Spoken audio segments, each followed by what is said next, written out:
think that, and of course, I agree with the, I didn't join early, but I think that Ghana wasn't strategic in how we played our parts in all of this global geopolitics. We were not. I'm not too sure Ghana had a clear strategy in navigating its way through the emerging issues underlying the global geopolitics. I'm not too sure we had that. Because if we did, we would have been very mindful in terms of our comment and posture and the excessive display of alliance, which really wasn't necessary at that time. I think it wasn't necessary at that time.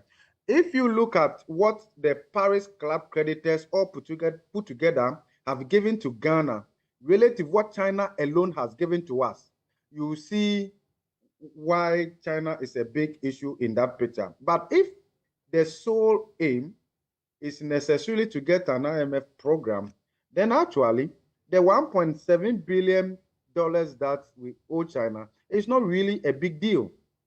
It's not. If you look at the composition of the external debt, we may be majoring on the minor, because I believe that with considerable expenditure cuts, right, and all of that, we should be able to help close the gap in as much as we get external help. We should look at it that way. I feel a bit uncomfortable the way we exhibit our vulnerability just because we want an IMF program, because we are just not showing that we are responsible for our problems and that we'll be able to do something about it. And Prof, but just in the interest of time, let me ask you this very briefly. One of the biggest things you hear when our government is reaching out and calling onto the US is putting a word for us at the IMF. And we heard the US say, oh, we'll help you, we'll intervene for you, we'll put in a word for you. How much of a value really, in terms of real substance, does that carry in terms of swaying the IMF executive board in our favor, in spite of all the challenges we have? Can we bang on that? Can we go to the bank on that and cash that check? I think that to some extent, we have made some gains along that line. And I'll give you an example.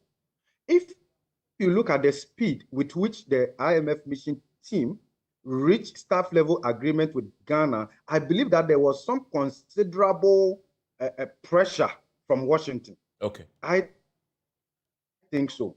And I think that, in all of this, because now it's obvious now that the hole that has to be closed is so big. And is the reason the IMF doesn't want to approve the program. Because look, Evans, if you pick the deficit in 2023 alone in the budget as approved by the IMF, in dollar terms, using Bank of Ghana's official exchange rate, it's more than $5 billion to close. Meanwhile, if you approve the program this year, the gap in this year's budget alone is more than what the IMF program could bring over 3 years. So the IMF knows very well that without assurance of either debt relief or fresh funding from Ghana's multilateral and bilateral partners, the program can only achieve limited effectiveness. In other words, this is where we are now. Okay, I'm grateful.